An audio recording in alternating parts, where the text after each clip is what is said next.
the Tadpole Bowl and doing a supplemental draft review. All that and more when we return.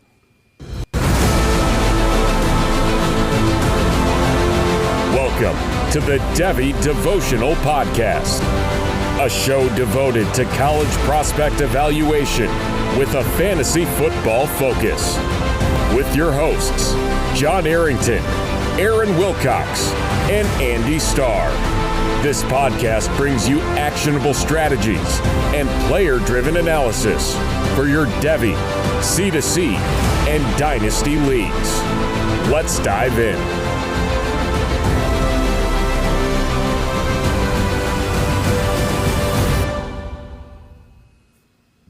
Let's dive into C2C and CFF. A little deeper than we normally dive in on the Devy Devotional, but we will definitely be doing that today. Welcome into the Devy Devotional, where we stay devoted to Devy. I'm your host, Dynasty Coach A, joined as always by Andy Starr and Aaron Wilcox, and that's at AStarFF and at Aaron Wilcox 86 on Twitter, respectively. We appreciate you guys joining us tonight. We are very excited to be going live, doing Guess the Guy. Thank God I don't have to do it this week. I have one more week and then it'll be my turn again. But Andy's on board this time. We're going to be talking about the all important, the ever-present Tadpole Bowl that Aaron took part of this past weekend. And, it's still ongoing. He was just talking about some picks that he just made recently in like the 15th and 16th rounds and everything. And then we're going to talk about a supplemental draft that we're actually in right now. All three of us are in together. And we figured there's no better time than now. Dive into some of these freshman recruits, dive into some of the supplemental veterans that you can get, and really talk about strategy and how different things are this year, because I really do feel like it's a changing of the guard or something. Something's going on. It's not it's not how it's felt in years past. And so, a lot changing, a lot up in the air, but we have a lot to talk about tonight. So normally I say, "Hey boys, how are you doing?" All that kind of stuff. We're just going to do a quick. How's it going, guys? Good. It's going well. Thanks, John. We'll have plenty of talking. Great radio. No, yeah. Well, we're trying to keep it short tonight because we do have a lot to talk about. So we're gonna go ahead. We're not gonna waste any time, and we are going to guess the guy.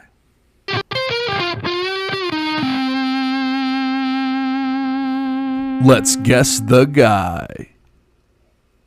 Alrighty, so if you're new to the program, every week we do a Guess the Guy challenge, and we all take turns doing it.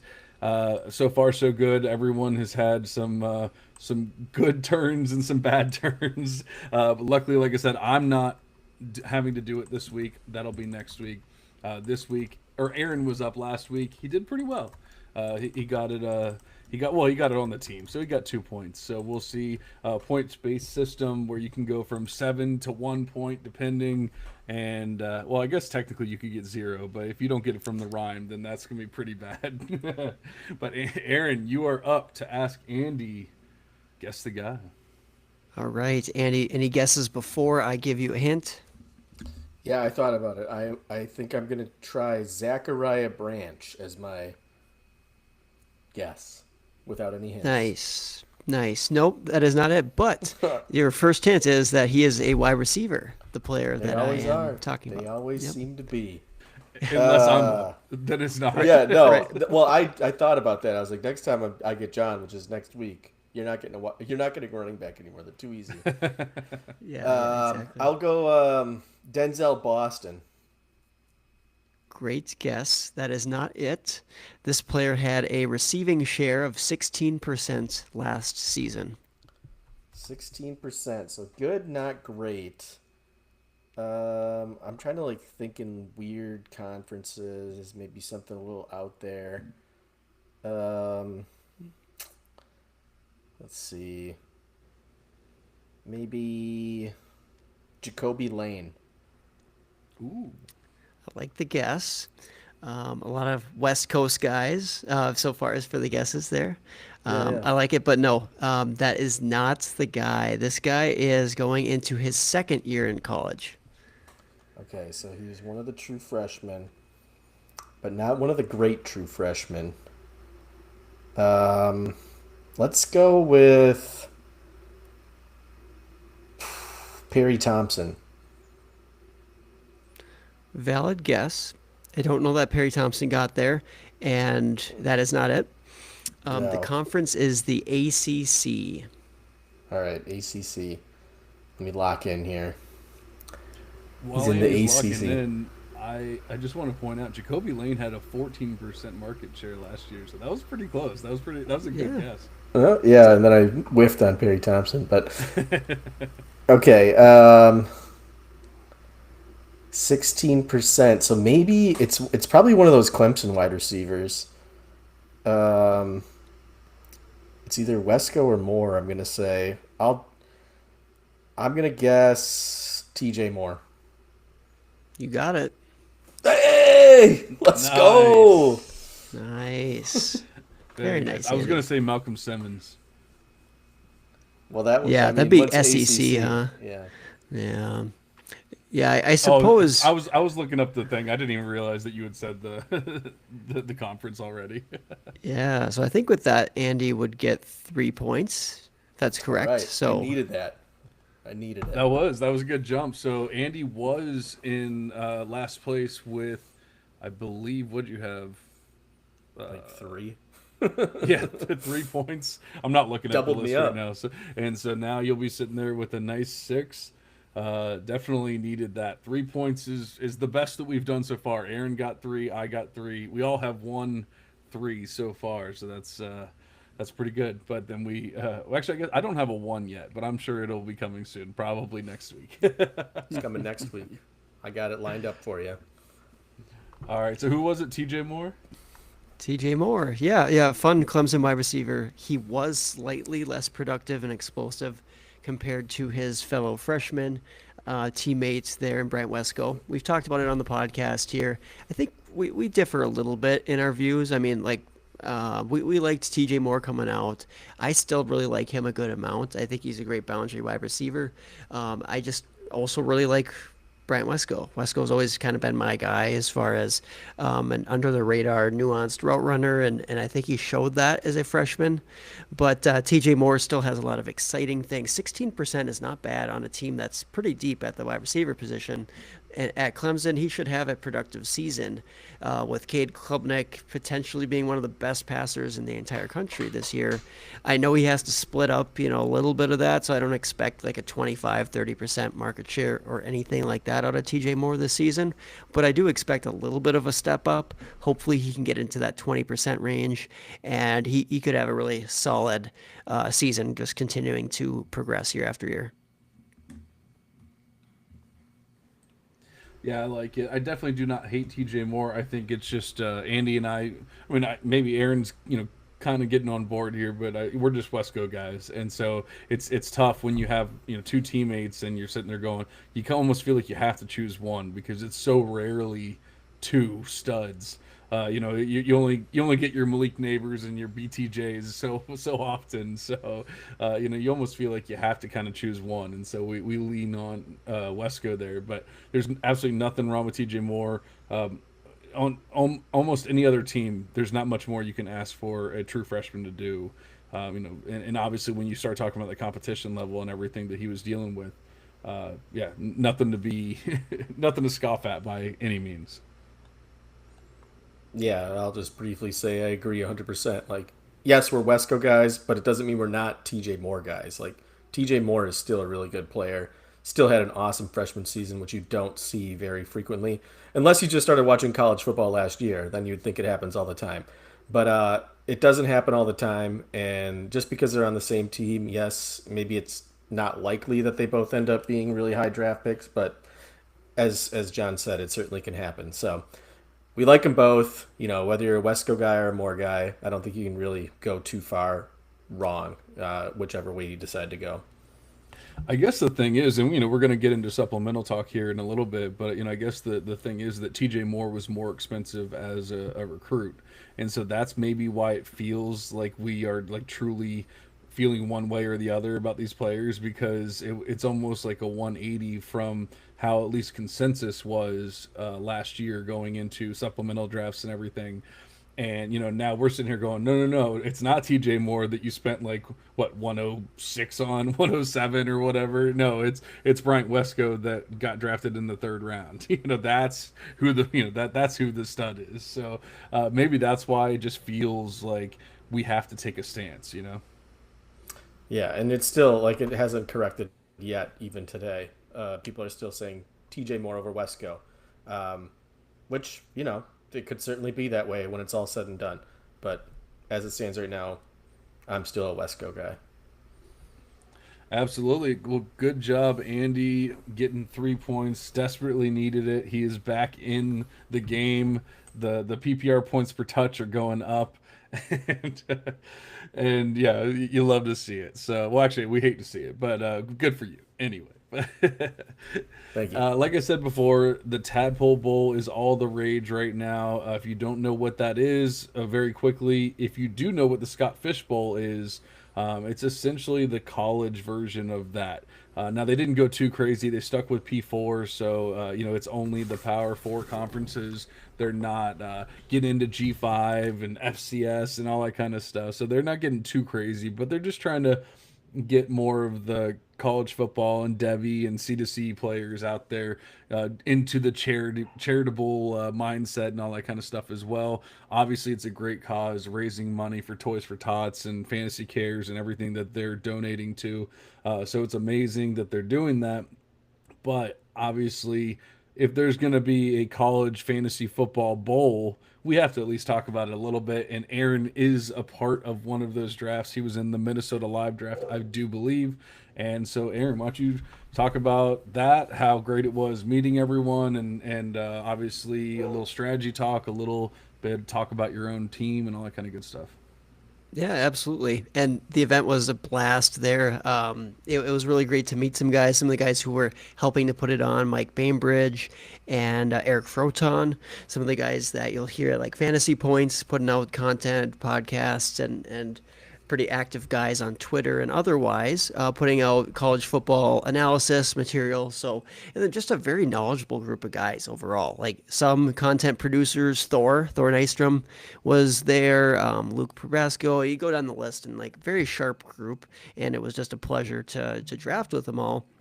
Now, as far as the strategy goes, this was a CFF, like a college fantasy football specific draft. So different than what we typically discuss, slightly at least, on this podcast. Like we are typically looking more so at like what are the NFL prospects looking for these guys? Like what is the projection there? Who are the best guys to take, like, as a higher probability shot, or who should we invest in, who should we trade away, etc.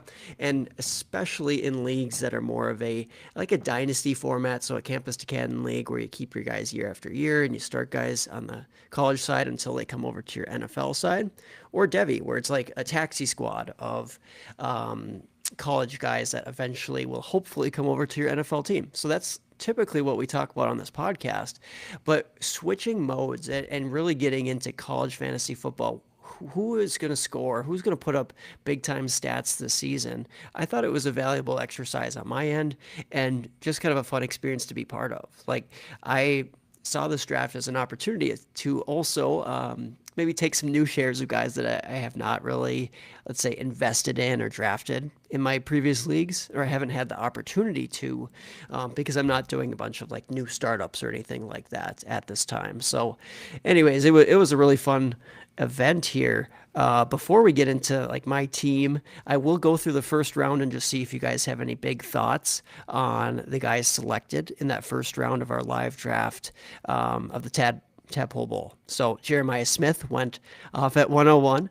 Then we went Desmond Reed, Pitt running back, Darius Taylor, Minnesota running back, Dylan Edwards, Kansas State running back, Jeremiah Love, Notre Dame running back, Isaac Brown, Louisville running back, Bryson Washington, Baylor running back, Mekhi Hughes, Oregon running back, and then Cade Klubnik, first quarterback off the board there for Clemson. And then I drafted Jordan Tyson at the 110, wide receiver at Arizona State. So second wide receiver off the board. And then Ahmad Hardy went at 111 for Missouri, and Ryan Williams at the 112, Alabama wide receiver. So any big takeaways there, either John or Andy? I have some thoughts. First of all, so like Desmond Reed going 102 or 103 or whatever it was, that's a perfect example of why CFF differs from what we normally do. Like Desmond Reed is a fantastic college running back, and he should be drafted at 102. And I mean, you could argue that like that's not a bad pick because he's going to score a ton of points. But like his NFL future, because of his size, is probably going to be limited. I think the biggest two that I had a problem with is definitely Ahmad Hardy in the first round. I feel like Missouri's already showed us that they're going to probably do some sort of, running back by committee. And Ahmad Hardy, despite, having a ton of stats for, who was it, like UL Monroe last year, he's just not like an effective like breakaway elusive runner. He's probably not going to really succeed in the SEC to that level that he was in the Sun Belt or whatever conference UL Monroe is in. So I don't like that as a first round pick. And the same, and I've always talked about Mekhi Hughes, probably not that his talent set not transitioning to a bigger conference play. I think we're definitely going to see that at Oregon. He's probably going to end up being it. I was looking at CFF drafts in January, maybe February, I don't know, whenever they started on Fantrax, and Mekhi Hughes was going as a top 3 pick in some places, and I said, this seems like the biggest gamble. This guy's new to the Power 4 conference, he's new to Oregon, and we're just gonna consider him basically the best running back in college football at this point in time, which doesn't feel safe at all.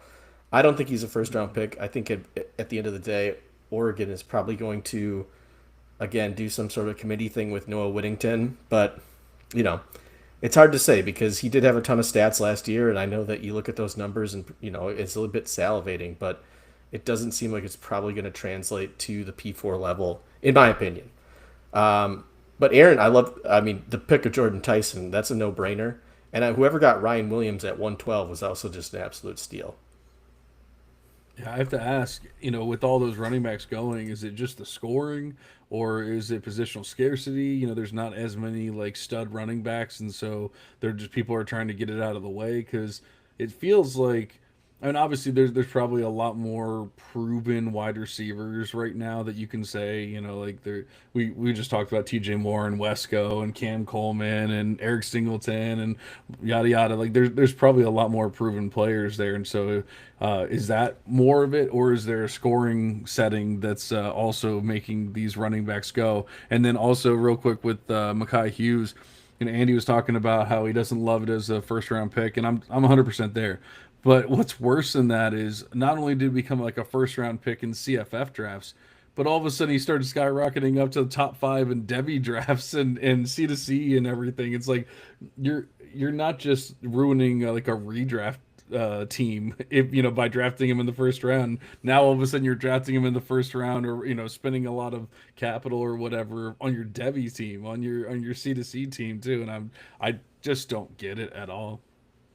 Yeah, it just depends on your risk tolerance there. Like if he ends up getting that job at Oregon, it's a lucrative position. So just like Andy was saying with like Desmond Reed at Pittsburgh, well, maybe it's like a player thing too, because he's just a very explosive, versatile guy. Desmond Reed is get a lot of touches there.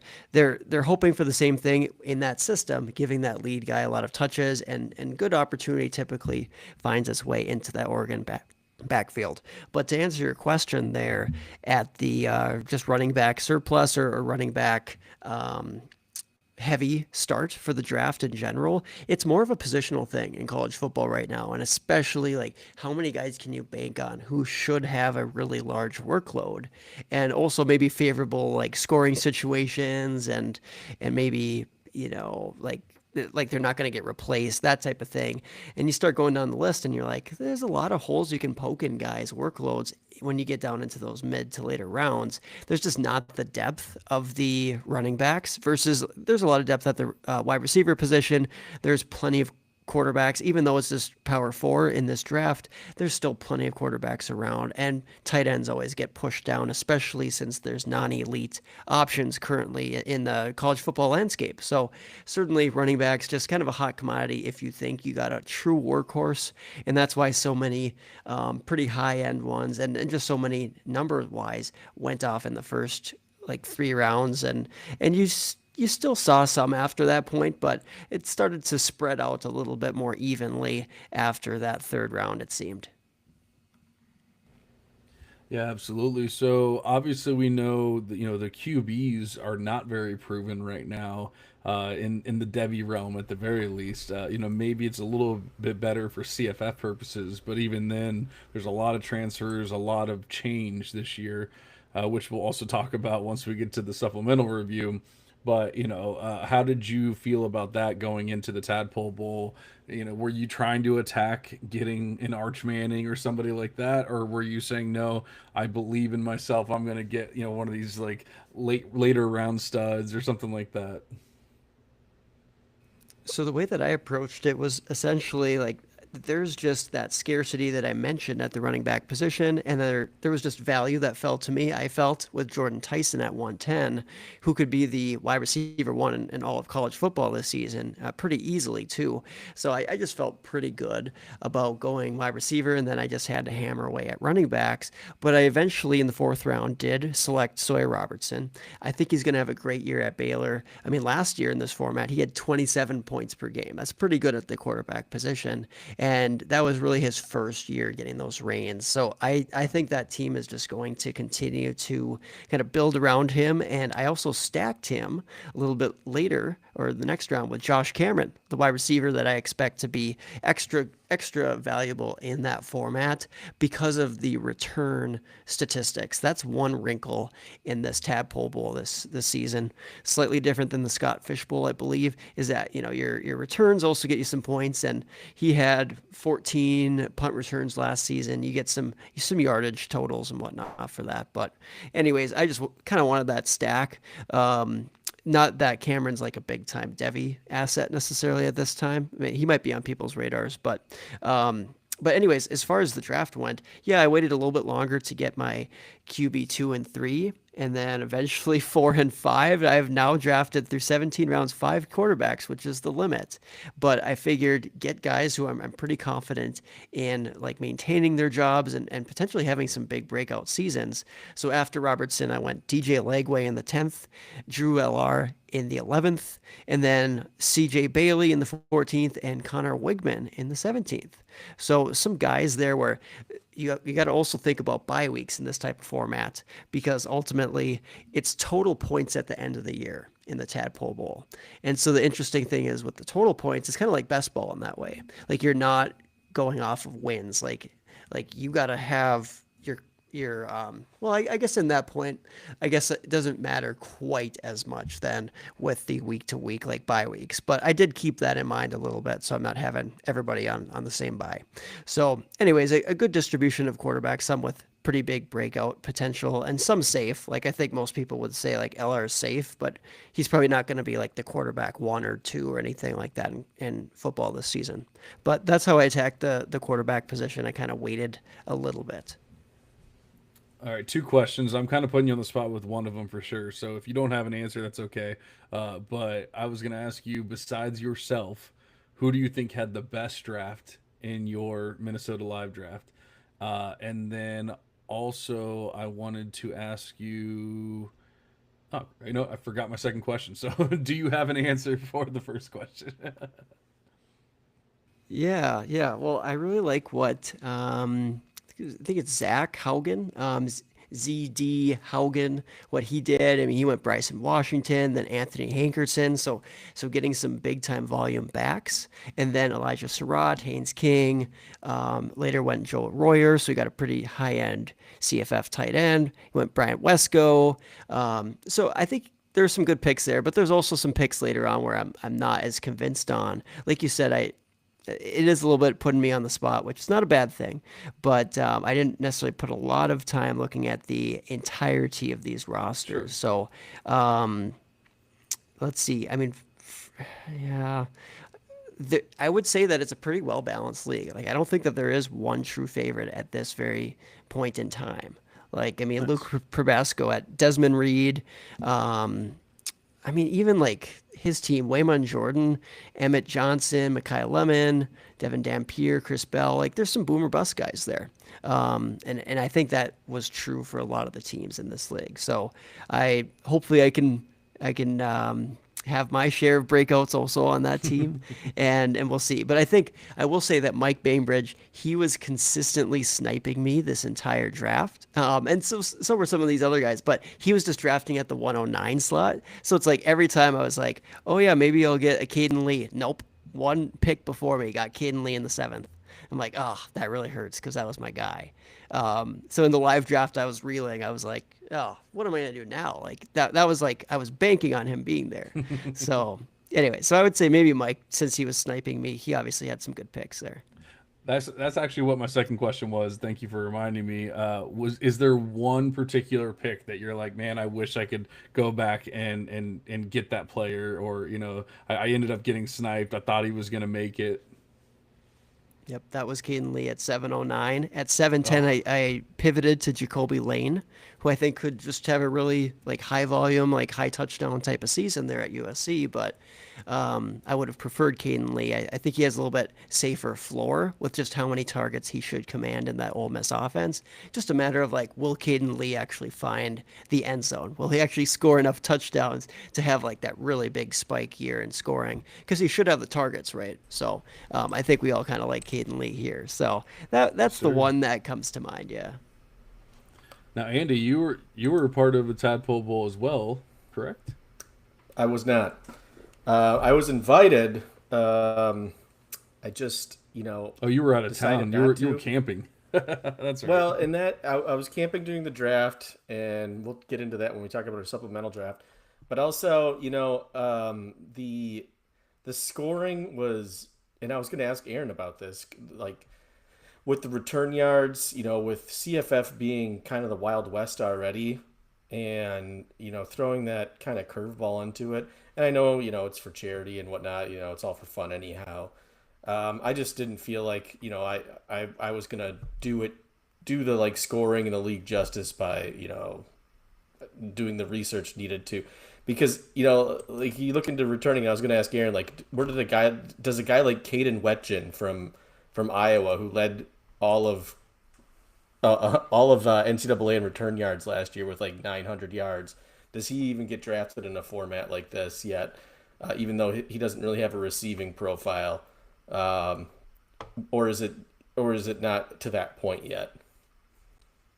Yeah, so it's not to that point yet. Like the guys that are getting drafted here are primarily getting drafted off the merits of their skill playing their position, right? Not necessarily just a return specialist. So some of the guys who are getting a nice bump up are guys who also double as, maybe like the wide receiver one or two on the team plus some returning opportunities.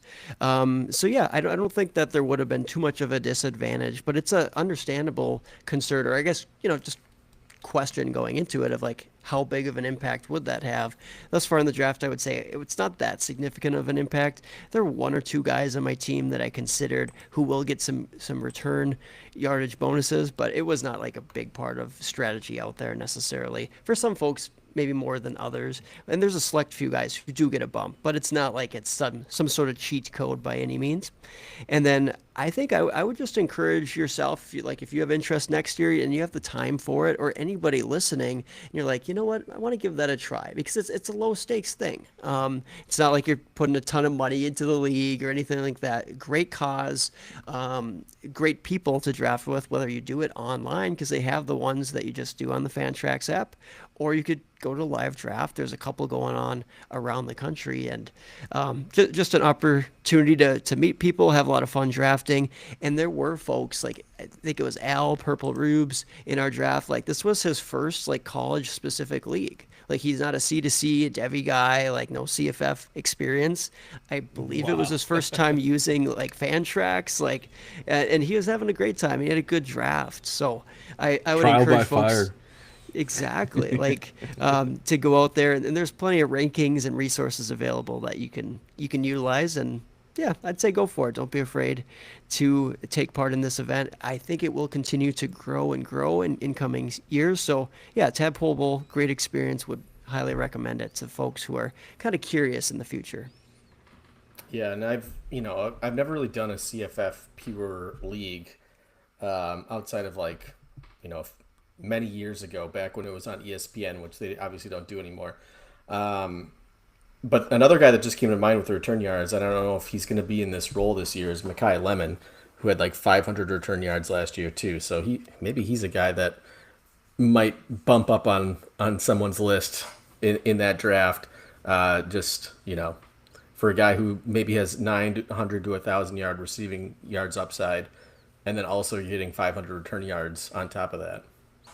I Yeah, would it's assume kind of that Lemon was pretty highly drafted anyway, even if you weren't talking about return yardage. But I was wondering about like Barry Brown at LSU. He probably wouldn't have even been drafted if it wasn't for any kind of return yardage. But I mean, I guess I'm assuming he's going to be the returner for LSU, but I don't know that for a fact. I'm laughing because Barry Brown is number one in my queue, John, and I'm Oh, 5 picks. I'm 5 picks away from getting him. Uh-oh. So, oh, oh, that's all right, hilarious. we'll see how it goes. LSU. Well, is Xavier Thomas still in LSU? Probably not. See, he is, and that's the Okay. concern there, right? Who at LSU Yeah. is going to get all those returns? But if they split it up, Xavier, you get some punt returns, but the kick return specialist is Barry Brown. Plus, he gets a role as like the wide receiver 3 in that offense, which he's certainly talented enough to carve out that. In this format, he could get a pretty nice floor and potential ceiling, right? If he Yeah. if he develops, and we see that it's more of a Kentucky issue with him versus like a player skill issue. So, anyways, he's on my board, but like he was not a priority. I'm actually surprised he fell this far. He'll be falling into potentially the 18th round here, but. Yep, that is a good call of a guy that I definitely have interest in. All right. Well, that's enough about the Tadpole Bowl. We are going to take a quick break, and then when we get back, we will talk. We'll dive into our supplemental draft. We'll be right back. Maybe. The Debbie Devotional Podcast is brought to you by Fast Draft, the fastest best ball game on the planet. New to Fast Draft? Use promo code DEVOTIONAL to earn up to a $50 deposit match. Sign up now and start drafting faster. That's right, start drafting faster. And speaking of faster, we're going to dive into Debbie.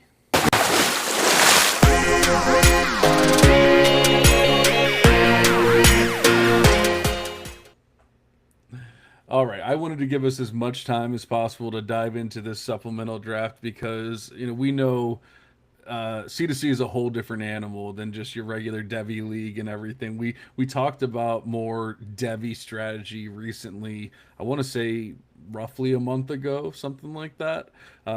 Maybe a few weeks ago, whatever it was. Go back and listen to that podcast for Devy strategy.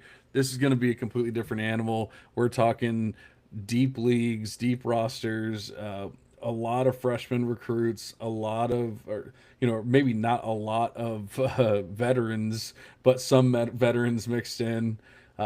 Maybe not as many as in previous years and everything. But once again, it's just C2C's a lot of fun, but it is a lot of work, a lot of research, and a lot of time when you get into the supplemental, just trying to figure out where to draft these guys, when you need to draft these guys, and how quickly you need to prioritize them and everything. So Aaron, Andy, and myself are all three in this draft. The Devy University league, which Andy and I used to be on the Devy University podcast before we came over and combined all the podcasts into the Devy Devotional.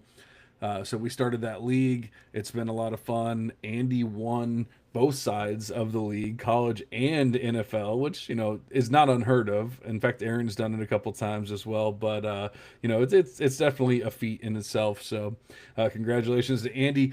Unfortunately for him, especially the way this draft is going, it will not be a repeat on the college side at the very least, because I am destroying these guys. No.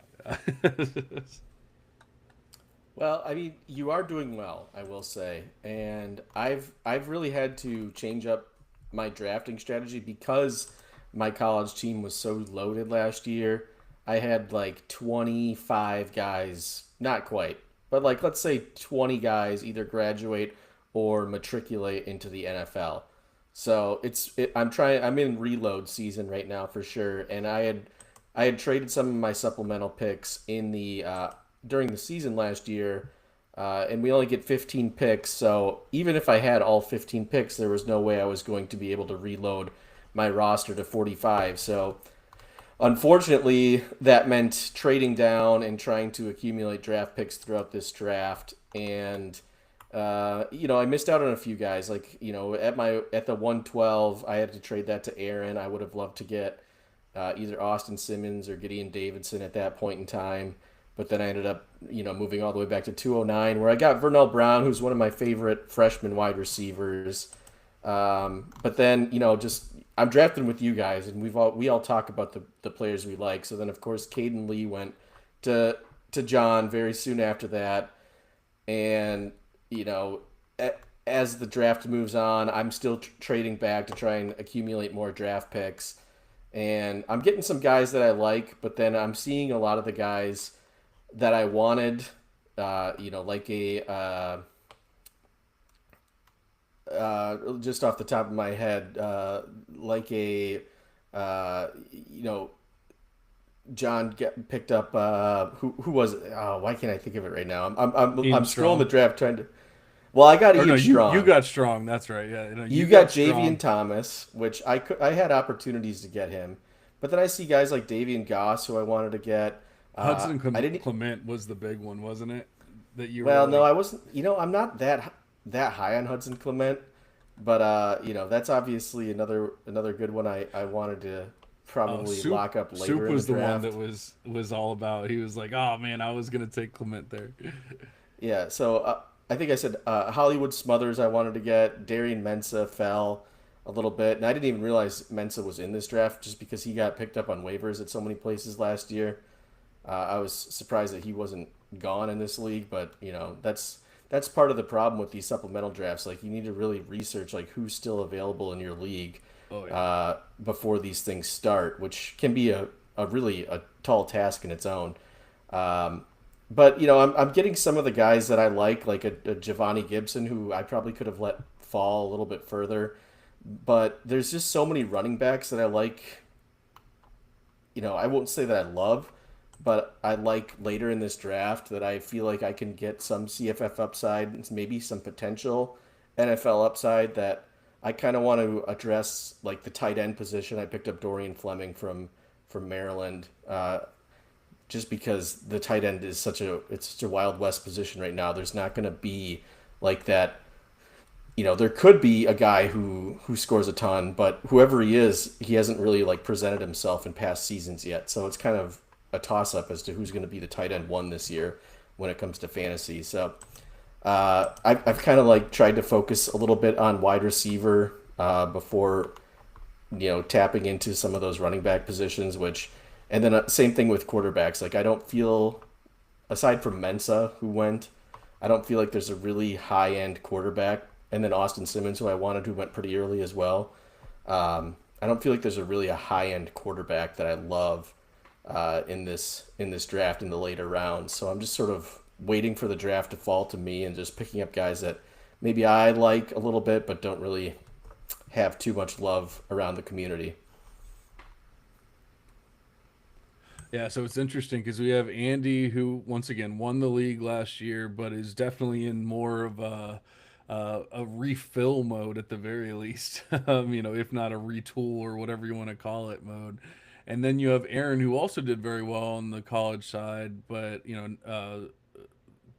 did you make it to the championship round on the college side, Aaron?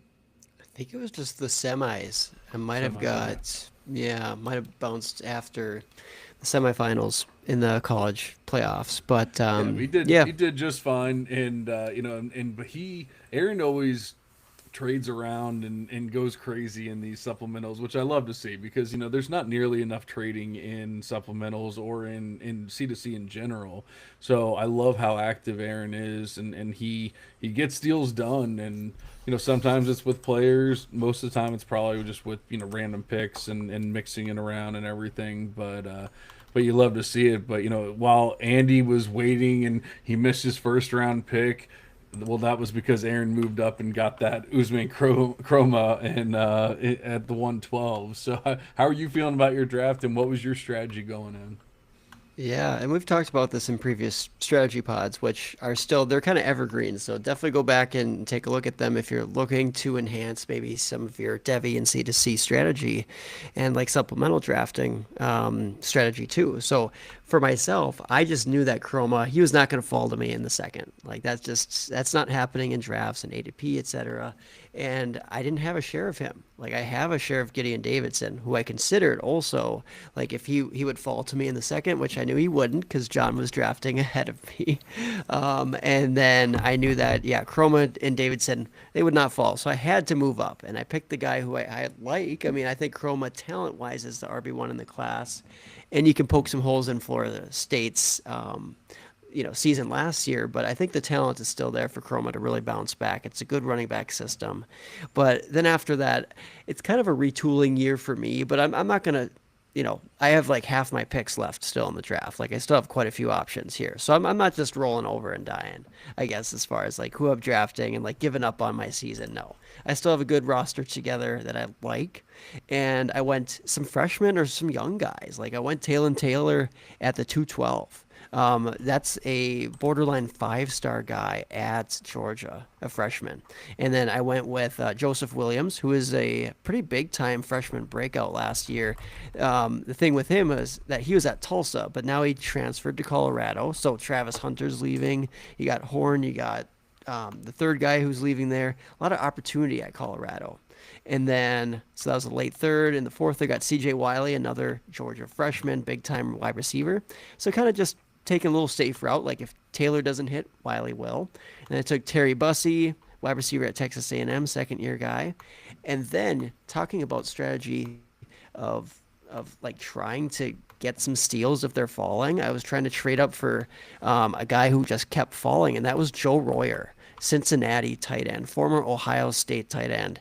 He's widely considered a top 5 tight end this year for fantasy purposes in the college landscape. And, even if there's like a sliver of Devy upside, hey, I'll take it. They're in the 8th round. So I got my tight end starter, or at least tight end number 2 for my roster this season. And then my last pick was Carson Hansen, Iowa State running back. Figured I just kind of had to move for him. He had a good season last year, and that was splitting. I think he's going to continue to take more and more work away from Abu Sama. So that's the draft so far for me. You'll see quite a bit of young guys, and guys who give me multiple years of eligibility, which I like, but then also some potential for scoring with a couple of those guys at least. No, absolutely. And like I said, once again, I love the way that you move around and you get your guys. I can't even say that Royer was necessarily on my radar, but he probably should have been, just because there's so few tight ends that are actually going to score points this year, or at least that we can say are going to score points. Like obviously, when it's all said and done, somebody will stand out or multiple somebodies. But there's so few that we can actually say. And I'll tell you what, I was looking through the list after you made that pick. I'm like, maybe I need to go look at tight ends and and think about this for a minute.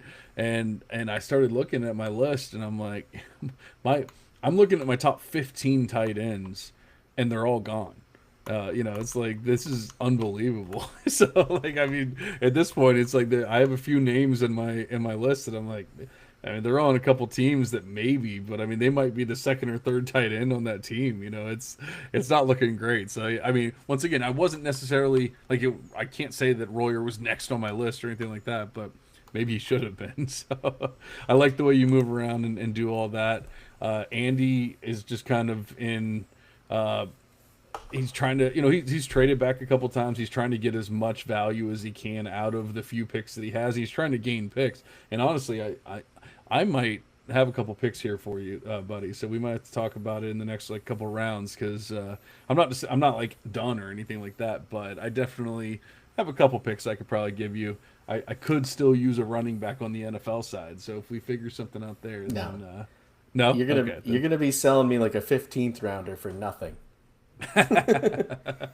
that'll probably be true, but I'll take it off your hands for you.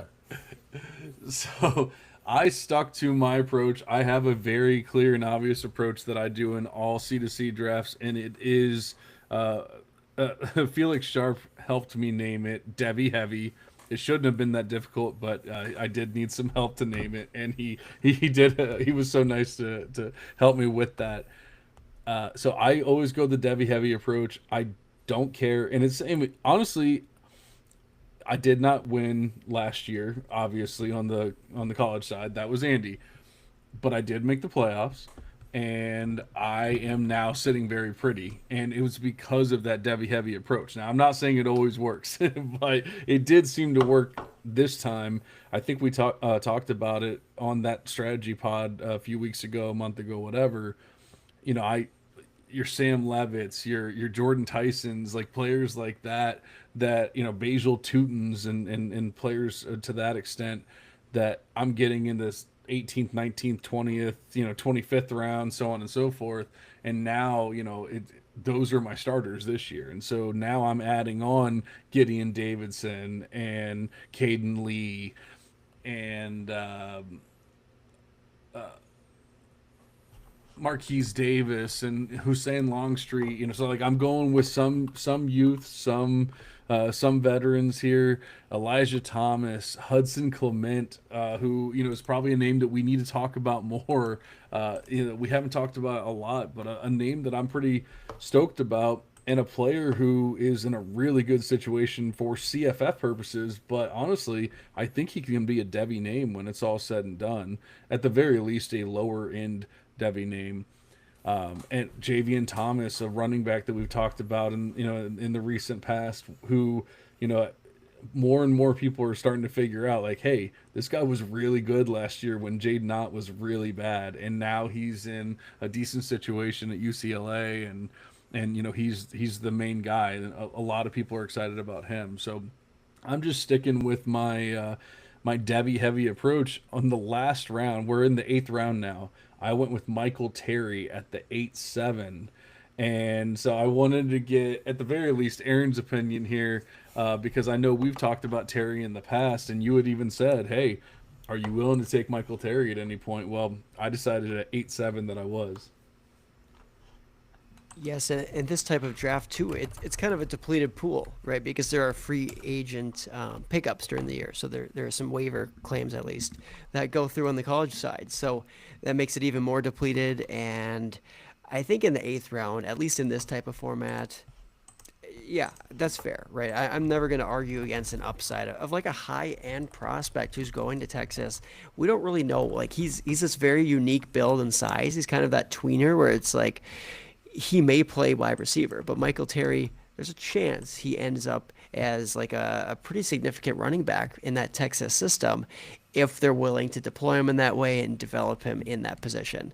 See, I just have a trouble, I guess, seeing him like projecting as a wide receiver. So I just don't know that the opportunity is there for that, or it'll take a really long time for him to become more than like just kind of a raw, like gadgety guy. But he's got the size. People say he's going to be a tight end, which I don't understand, or I don't think is going to happen. But I know he's built, he's strong, tall guy. And the running back is the most interesting because we see at Texas, it's kind of wide open. Like there's just not a true stud there. Unless you think that CJ Baxter will rebound. We've talked about that before in this podcast. There's a chance. And Michael Terry could be kind of that future there if, again, they develop him the right way. So it's a nice swing at upside, and I don't mind that in this part of the draft. Like you were drafting, like you said, with a Devy approach, so NFL potential. Well, high end recruit and athlete there in Terry. Who knows what's going to happen? Just take a shot on a good program, developing a talented athlete, something good could happen there. So I liked your pick there, and even Hudson Clement, like you said, Javian Thomas. Those were some pretty solid picks in the previous 2 rounds by yourself, John. So yeah, definitely like both of those guys to either put up some stats this year or potentially translate to the NFL at some point in the future. I guess my bone to pick with them is like what is the upside there? But hey, an NFL future is an NFL future, right? I mean, like we'll take that as many shots on potential NFL success plus some points on the college side. Nothing to scoff at there.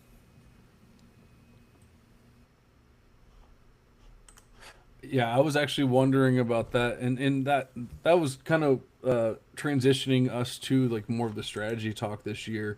And like I had said in the intro, is we have a very different college situation, Devy situation this year at the very least, and I feel like it's a different CFF scenario this year as well, where it's in the past I've had quite a few players that I can think of that even if they were just really CFF only, they would still pop up in Beth, and I would be like, oh, this is a player that I really want, and obviously not.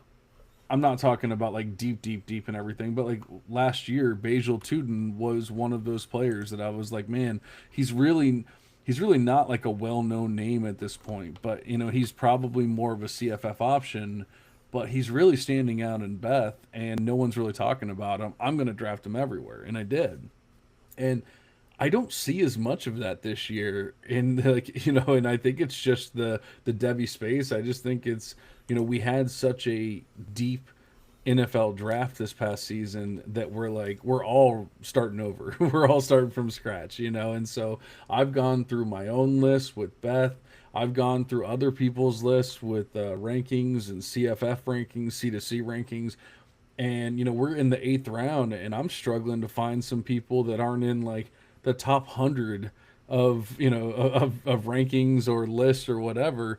I'm getting into the 130th wide receiver and the 20th running back and so on and so forth. So does this year feel different to you guys? Andy, we'll start with you here. Does this year just feel different, that it's just not as deep, or at the very least there's not as many obvious names that like weren't regarded last year, but now all of a sudden this year it's like, oh, well, we got to go get this guy. Yeah, and I think the transfer portal is just continually making things more difficult, or making maybe not making it more difficult, but throwing more question marks, because it's like, oh man, is this guy really going to be that great? Transferring from South Alabama up to the P4, I don't know. It's going to be tricky. I'm just looking at our draft. Like aside from 5-star freshmen, which it was essentially the entire first round, aside from Emmett Mosley, who again transferring from, albeit a P4 program at Stanford, but not a very good one, all the way up to Texas, and then the next round, the second round, again, basically all freshmen aside from Caden Lee and Austin Simmons and Al J. Henderson, who's like a CFF only guy for over there at Buffalo. So it gets tricky because there's we're seeing it with these supplemental drafts where it's just like guys aren't feeling comfortable projecting any of these returning guys, and they're just rather try their luck with some of the freshmen, which we know isn't a very safe bet. It's certainly one that can give you like a couple home run swings every now and again, but over 50% of the guys that are drafted there are probably not going to be like everyday NFL starters when it's all said and done. There are guys further down in the draft that maybe fit that, maybe not quite fit the like Bajal Tootin profile, just because Bajal Tootin was successful at Virginia Tech in a CFF manner as well, and he still wasn't really being highly regarded. Whereas like guys like Javian Thomas wasn't nearly really like a CFF home run hitter or anything like that, but he's certainly a guy that we really like. Same thing you could be said about like Hollywood Smothers or a guy I like is Kendrick Raphael, who's going to be playing for Cal, who also had a good season for NC State last year. Um, the two guys that Arizona State brought in for their running back could be, are they going to fill in for Cam Scadaboo, or is one of them going to take over that role altogether? It's just a lot of question marks that we really can't answer 100%. So yeah, it does feel a lot more difficult, just because you can't say this guy's going to be like an everyday starter and he's a guaranteed wide receiver 2 or wide receiver 1 in college football no matter what. It just doesn't, there's just not something like that this year. So that's why you're seeing a lot of these guys, a lot of the freshmen in particular, getting drafted immediately, which isn't like a, I'm not trying to like downplay the talent of the freshman class, but it's just not how I remember supplemental drafts going in the past. There used to be guys that you could take and feel comfortable with, and that doesn't feel like the case this year. Hey, I made a living a couple years ago writing articles talking about don't draft freshmen, and I don't think that's the case anymore. I don't think you can even do it. I've literally taken multiple freshmen. I took a freshman at 107, 207, 307, 407 and 807. So, I just don't think in this particular year that the skipping over the freshman makes any sense. And like you said, it's just there's not as much proven talent. There's not as many people proven jobs that we can say this guy's definitely taking over and this guy's doing that. So I'm glad it's not just me feeling that, because I'm sitting there going, man, last year I just remember thinking like, oh man, no one's talking about this guy, no one's talking about this guy, but yet they're standing out in Devy Beth, and I just don't really see nearly as much of that this year. I'm like I said, I'm going through 100, 130, 150 players and still hardly coming up with some names. Speaking of going deep, Aaron, you are on the clock in Devy University at 8:09. You ready to take a or make a pick here live on air? Sure, I'll take a pick here. I actually changed my selection while we were recording here. I had a guy that I Ooh, was the like tilt. yes, I'm tilting. I handpicked a guy before the pod, and I'm like, yep, definitely gonna go this guy. Taking a look at it, I have to go a different direction here. You don't get many quarterbacks who have legitimate NFL upside at this point in the draft. We're at the Uh-oh. 809 in our supplemental draft. And I I feel like just I'm about to be figure sniped. yeah, might as well take a guy with who honestly in high school was a prolific rusher and producer just in general as yeah, a rushing and passing threat. And now he is inheriting the job at the University of Georgia and he's not getting enough love. That's Gunnar Stockton going to be my selection here. Let's just put it on the board. Yeah, and we'll see. I mean, Key Limes is going to pick now, and then Soup, and then Andy. So hopefully, Andy can hopefully get his pick and isn't tilting too hard if he was being sniped there. I'm not sure if he was, but we'll see.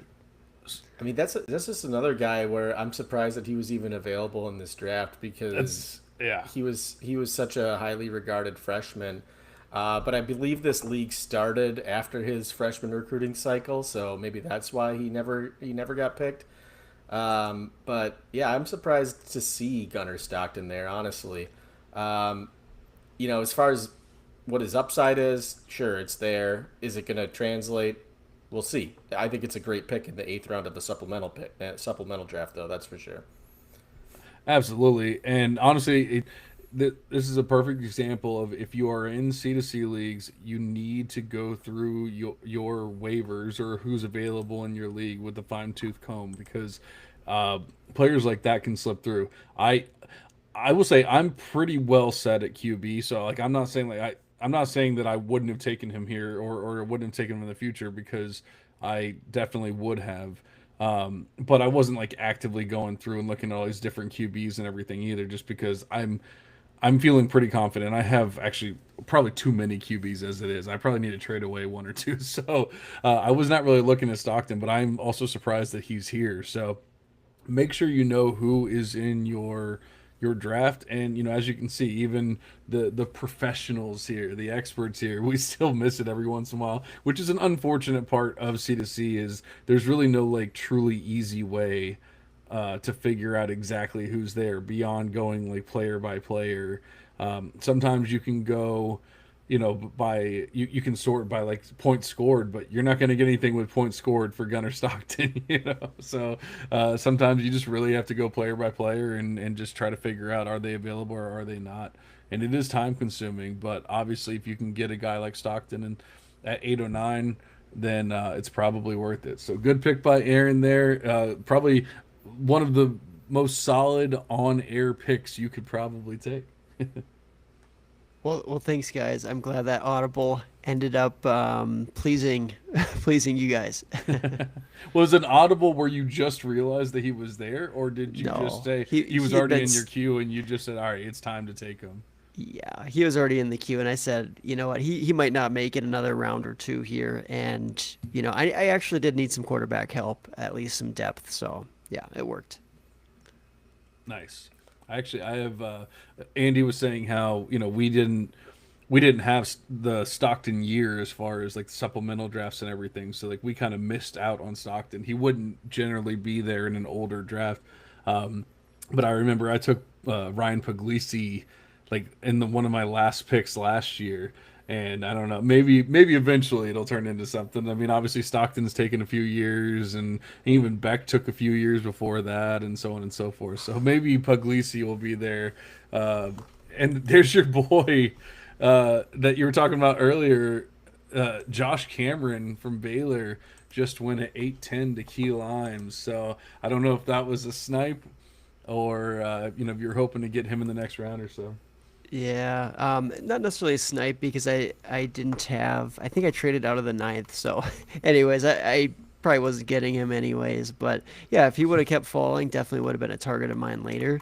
Just I think Josh Cameron's going to have a pretty big season there at Baylor. Like they need pass catchers. I've watched him play. Like he's a really weird build. Like he's so thick. It reminds me of like a small tight end, but he plays pretty well as a wide receiver, honestly.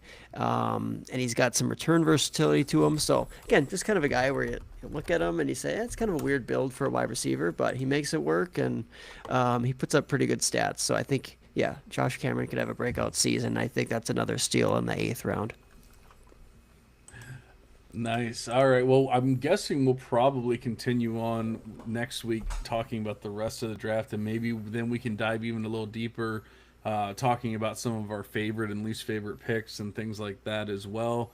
Obviously, every draft is going to be different, so we can't base everything on this one. I took over an orphan this offseason, and I actually need to go look at the rules because I'm assuming that they have full waivers or something like that, or weekly waivers or something, because every single veteran that is in this draft, whether you're talking about Austin Simmons or Gunnar Stockton or whoever, they're all gone, 100% gone.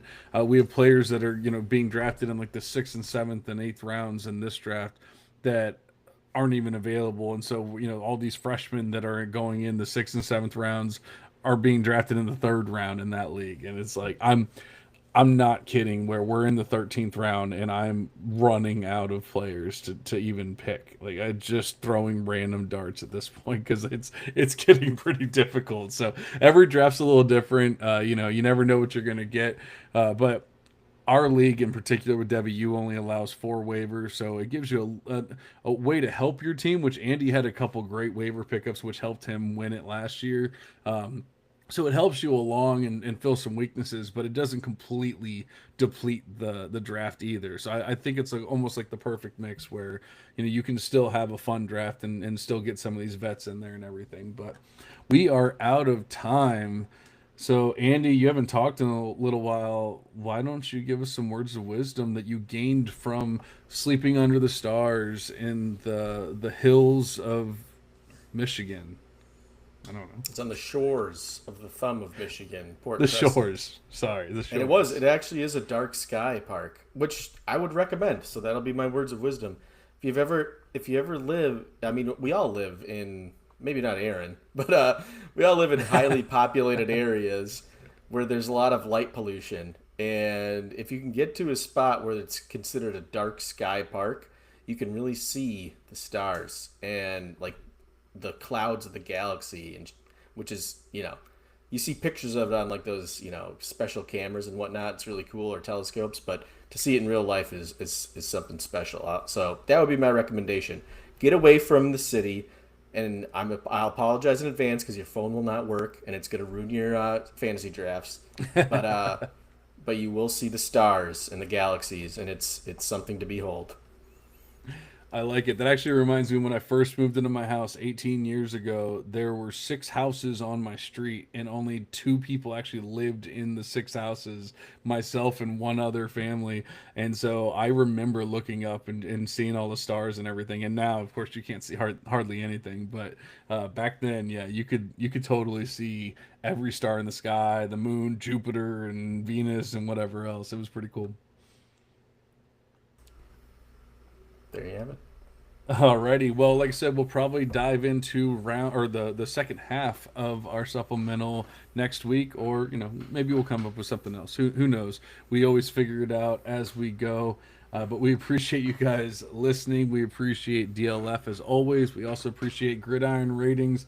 And I don't know why we haven't had too many people in the chat recently. I know there's been a lot of changes and everything, but hopefully we'll get some more people in the chat. We did get actually some great feedback this week from multiple listeners and everything, so we really do appreciate that. We always love hearing the feedback. If you guys are appreciating the pods and the streams and all that kind of stuff. So that's always great to hear. And I guess we'll have to say real quick, congratulations to Aaron for winning our draft poll from last week. He did win with like a 53% overall vote. So yeah, we'll have to give him that one. That one hurts. I don't know how the listeners let me down there, but somehow, some way, they felt bad for Aaron because he was talking about sweating through the heat and the AC's not working and all that, and they're like, all right, we got to give this guy a pity vote. Love it. Thank you, guys. All right, enough of that. We will see you guys next week, but until then, we are cashing out. See you.